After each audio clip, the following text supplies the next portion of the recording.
So Yaya Toure was unfortunately racially abused in the UEFA Champions League match they played, Manchester City did, against CSKA Moscow, of course, in Russia. And, well, Yaya Toure, as I said, racially abused. I believe we could pull up a few photos of him. He was wearing the captain's armband, which, I shit you not, says no to racism. So he went over to the official. I believe we have those pictures of him. Well, there's him trying to score against Moscow. And the crowd apparently did monkey chants at him. And they hissed and did more monkey chants every time he touched the ball.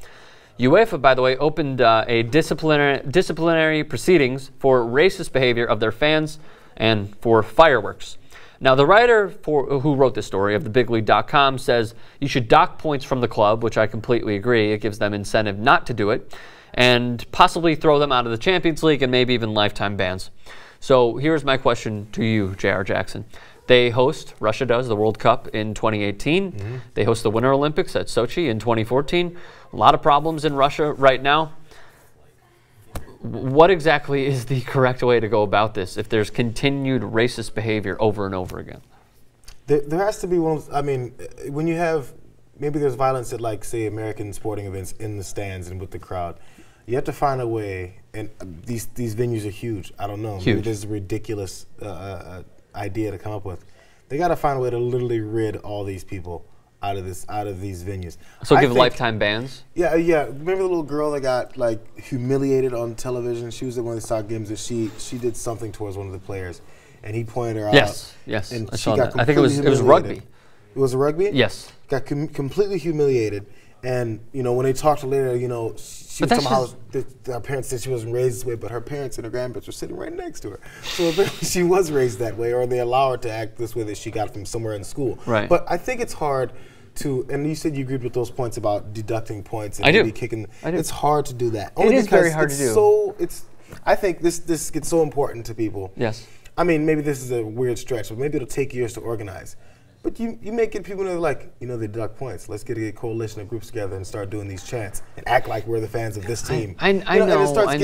It sounds conspiratorial, I know. No, I know, and I understand that every team has these ultras, they like to call themselves, because those are the ones that, my pen is going crazy, those are the types of fans that just go out of the ordinary. They want to be racist. They want to, I mean, look, Zenit St. Petersburg, their fans, they're ultras, wrote a letter to management saying don't sign black players or we won't go to the games or what have you. Like they threatened some stuff on them.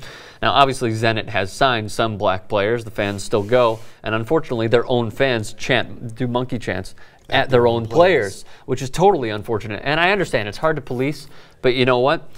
With your example, that's just one person, and they were sitting right there. They were. If you were to put it in NBA perspectives, they were courtside seats. I mean, they were right on the court. For these fans, they are in large numbers, thousands. So it's hard to police those players, those fans. And not only that, going to Italian leagues, there's some times where FIFA will chime in and say, you know what? This club has racist fans, and they were racist to one of their players. You're going to have a match, closed doors. No one is going to go into the match. And I believe they went through with it a few times. So there's no real way to police it. I understand that. But what is the correct solution for all this? I mean, if there is any.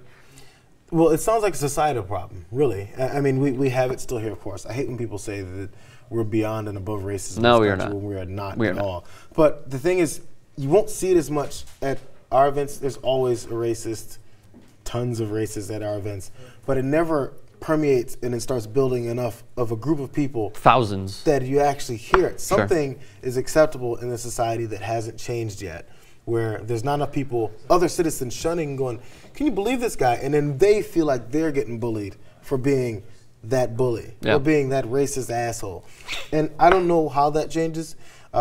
We're still trying to change it here to a certain extent. You don't think we've improved, though, a little bit? I mean, I feel like we have, because as you said, we shun on those people who sort of say racist stuff at sporting events. I feel like we do less of an attempt to change that here than they do in these countries.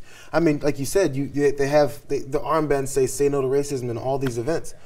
The captain's armband on the Giants uniform doesn't say no to racism, but there's racism in our country. It's weird that it doesn't transfer all the time to sports the way that it's it just does not prevalent at big sporting events. We don't have a section that has 5,000 fans, and their whole purpose is to be loud and crazy. I mean, like, look, we have student sections in college, but it's nowhere near the comparison of this. I mean, especially at professional sporting events. And the things, that's what I'm saying, it seems like they're trying more than anyone else, and I don't know why it's not working. So you have to go. There has to be some policing thing. Like, okay, you know, after the whole thing went down at, this is maybe a very small micro example, but the whole thing went down at Dodger Stadium when this Giants fan almost got killed. Yes.